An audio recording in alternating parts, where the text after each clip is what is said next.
السلام علیکم ورحمة الله دوستانو. نن ورځ موږ تاسې په دې ویډیو کې د انویټ یا د شمسیو د مالک د ټرمینلونو د وایرینګ وصل زده کوو چې څرنګه کولی شو چې موږ تاسې له انویټ سره شمسي او سمرسیبل وصل کړو، په کومه طریقه باندې دا وصل کېږي. دا یوه ډېره اهمه او مهمه موضوع او ډېره مهمه ویډیو ده، ځکه چې کله تاسو دا وایرینګ په سم ډول وکړئ نو دغومره به د تاسې انویټ او سمرسیبل دواړه چې محفوظ وي. نو په دې کې تر ټولو اهمه خبره همدا ده چې وایرینګ یې باید صحیح ډول وشي. که چېرې تاسې خدای نخواسته یوه کوچنۍ غلطي هم په دې کې وشي، نو په دې کې بیا د الکتریک شاک یا د انویټ ته ضرر یا نقصان تاوان رسېږي. نو راځئ شروع کوو په دې باندې. دلته په دې انځور کې تاسې وینئ دلته یو دوه ټرمینلونه دې طرف ته او دوه دې طرف ته او درې دې طرف ته راځي، او دوه چې دي دې خوا ته او دې خوا ته هغه بیا په بل تصویر کې تاسو ښیي چې هغه لکه دا دلته چې دا دغه موږ ارتینګ پوینټ وایو، دا ارتینګ پوینټ ده. نو راځو اول د دې انویټ ډېر انویټونه راځي، اول د دې انویټ تشریح درته کوو. په بعضو کې چې مثلا له 11 کیلو واټه تر 18 15 شل کیلو واټه پورې دا د هر یو کیلو واټ پورې فرق کوي، ترمینلونه یې بېل راځي، مختلف ترمینلونه وي. نو دا انویټ چې ده 4.5 ده. نو راځو دلته په دې طرف کې چې دا سور نشان شوی ده، دلته پازیټیو ده او دا بل چې ده پی بي لیکل شوی ده. دغه طرف چې ده دا کې او بل چې ده ال او ام ده، یو وي ډبلیو ده، درې ځایونه دي. راځو هر یو ځان ته او دا یو چې ده دغه ګراوند ده یا ارتینګ ده. په دې باندې به بیا په راتلونکي ویډیو کې څه وکړو، بحث وکړو. نو د دې د تشریح دپاره اول دې طرف ته دا پلس نشان چې ده، په دې طرف کې د پلس په نشان کې دلته شمسۍ وصل کېږي، یعنې د شمسیانو چې تاسې د شمسیانو سره کنکټ کړئ د هغو ځینې دوه لاینونه راوباسئ، یو منفي بل مثبت. او مثبت لاین په دې ځای کې په دې مثبت ترمینل کې لګېږي، او که منفي بیا په دغه پی بي کې دلته لګول کېږي. کله چې تاسو دغه وصل کړئ نو یاد ولرئ په دې ځای کې باید تاسو هېڅ ډول غلطي ونه کړئ. څنګه چې د شمسیانو ځینې دا پازیټیو ترمینل یا دا پازیټیو لاین راشي یا جمع لاین راشي، هغه به دلته په دې جمع کې وصل کوئ او منفي به په دې پی بي کې څه کوئ وصل کوئ. ځکه دلته که تاسې لږ غلطي هم وکړئ نو د دې د ټرمینل یا د دې انویټ یا د دې مالک د سوځېدو یا د الکتریک شاک خطره رامنځته کېږي. اول چې تاسو دا وصل کوئ نو باید په میاګر سره وګورئ چې کوم یو جمع ده، کوم یو سوړ ده یا کوم یو ګرم لاین ده، نو هغه به راواخلئ، ګرم لاین به په جمع کې وصل کړئ او د سوړ لاین یا نیګیټیو چې موږ تاسو ته یا منفي هغه به دلته څه کړئ وصل کړئ. په یاد ولرئ چې په دې کې غلطي ونه کړئ، که چېرې تاسو غلطي وکړئ نو بیا ستونزه رامنځته کېږي.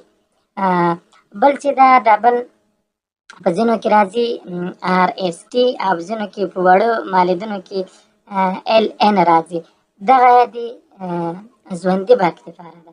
که چېرې ژوندی یا جنریټور یا دولتي برق وي نو په دې کې تاسې دلته په دغو دوو ترمینلونو کې ال او ان څه کې تړلی شئ، خو د شمسي لاینونه هم دلته تړلی شي.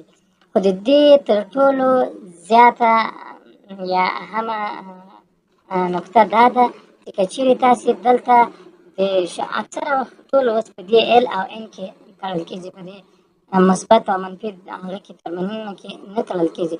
نو هر وخت چې تاسو د شمسیانو وال تړل هغه هم دلته وتړئ، د ځینې صرف نظر وکړئ، ځکه هلته که تاسې غلط وتړئ نو بیا خرابېږي، سوځول کېږي، یعنې د انویټ ته نقصان رسېږي. نو که دلته تاسې دا خو د ژوندي برق دپاره دی، د ژوندي برق 220 ژوندی برق چې تاسې ورته راولئ نو په دې ال ان کې تړئ. خو شمسیان یې دلته که هر ډول وتړئ، که منفي ور وتړئ که مثبت ور وتړئ نو په دې کې انورټ پرې سټاټیږي او تمامېږي. بل یې په دې طرف کې یو وي ډبلیو 3 فازه دی، صحیح شول. سمرسیبل او موټور دا د ماکینې موټور دا 3 فازه دی. نو دلته یو وي ډبلیو کې موږ تاسې د سمرسیبل لاینونه وصل کوو. 3 لاینه یې هغه یو تور یې، یو شین یې او په بعضو کې یو زیړ یا چاکلیټي شکل ته ورته تارونه وي. هغه به تاسې دلته په یو وي او ډبلیو کښې کې وصل کوئ. دلته که چیرې بعضې وختونو کې که تاسې لاینونه یو بل غلط وتړئ سوځي نه، خو برقي سمرسیبل یا هغه موټر چې ده هغه بیا سرچپه تاویږي. که لاینونه یو بل سره واړوئ د سمرسیبل به په صحیح ډول باندې څرخي، څرخیږي بیا به هم راپورته کوي. او که چیرې تاسې د پروګرام له لارې کولی شئ، د پروګرام له لارې هم کېږي دا سمرسیبل یا هغه موټر چې تاسې راسته خواته واړوئ. بل انځور کې دا دلته تاسو ته په واضح ډول باندې معلومیږي. دلته چې دا پازیټیو ټرمینل ده یعنې مثبت، او دلته منفي ټرمینل ده. نو د شمسیانو لاینونه که تاسو د شمسیانو راتېرول دلته هم لګول په دې ځای کې هم لګېږي، خو باید یاد ولرئ چې که چیرې دلته تاسې غلطي وکړئ نو د غلطي په صورت کې انورټ ته نقصان راځي. اوس اکثره وخت چې دا په دې آر ټي کې تړل کېږي، په آر او ټي کې تړل کېږي، د ایس کې نه تړل کېږي. په دې آر کې که تاسې د شمسیانو مثبت ټرمینل ولګوئ او یا په دې کې منفي ولګوئ، په کې مثبت ولګوئ، هېڅ نقصان هېڅ ضرر هغه ته نه رسېږي، انورټ ته نه رسېږي. دا ارتینګ ټرمینلونه دي. دوه ارتینګ ټرمینلونه هغه لري. په بله ویډیو کې به بیا تاسو چې یو د اي سي دپاره دی د ژوندي برق دپاره ده او بل د ډي سي یا د مړه برق دپاره ده. او دلته به یو وي ډبلیو د سمرسیبل تارونه ورسوي. ګورئ دا یوه خبره په یاد ولرئ چې دا ټولو ټرمینلونو کې په دې یو وي ډبلیو کې په آر ایس ټي کې په دې کې د تاسې دپاره مهم چې دي هغه یو د آر ده بل ټي ده. په دې کې د شمسیانو لاینونه تاسې تړلی ژوندي برق یا د دولتي برق یا د جنرېټر برق دلته تړلی څه مشکل دی هغه ته نه پېښوي. خو دلته که تاسې د شمسي لاینونه ګوره بار بار دا ځکه درته وایم چې غلطي ونه کړئ. دلته که د شمسي لاینونه مثبت او منفي، دلته به په میګر باندې بیا اول کوئ، دلته به مثبت لاین تړئ او په دې طرف کې به څه تړئ منفي لاین تړئ. او که چېرې تاسې دلته په آر ایس باندې تړئ نو په آر او ټي باندې تړئ، که مثبت وتړئ که منفي وتړئ هېڅ مشکل نه لري.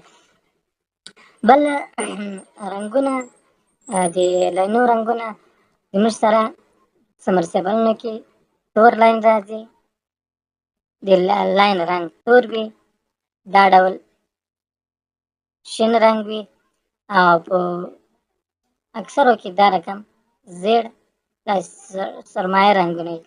نو دغه تور رنګ چې ده تور رنګ دا به تاسې هر وخت په ډبلیو باندې تړئ. تور رنګ به چېرته تړئ؟ په ډبلیو باندې به تړئ. او دا بل شین رنګ به په وي باندې تړئ. او د اخري کې چاکلیټي په بعضو کې راځي او بعضو کې داسې سور تمایل رنګ راځي، هغه په یو باندې تړئ. نو کله چې تاسې دا په یو باندې وتړئ نو د تاسې سمرسیبل یا موټر چې تاسې وتړئ هغه په صحیح طرف باندې حرکت کوي. یعنې د حرکت طرف که چیرې صحیح نو اوبه په صحیح ډول باندې راپورته کوي، او که چیرې د حرکت یې بدل وي یا مثلا وګړېږي نو په دې وخت کې اوبه بیا نه راپورته کوي، په کمه اندازه باندې اوبه راپورته کوي. نو د دې دپاره چې تاسې سمرسیبل صحیح وتړئ نو په هر وخت یې په آر ټي باندې تړئ او د سمرسیبل یو وي ډبلیو لاینونه دلته تړي او دغه چې دی د ارتینګ هغه دی یا د ګراونډینګ دی دا بیا په راتلونکي ویډیو کې تاسو ته تشریح کوم ویډیو خوښ شوله نورو ملګرو سره هم شریکه کړئ تر څو ورڅخه استفاده وکړي او خپل علمي خپله په خپل کور کې وتړي او په صحیح معنا سره وتړي.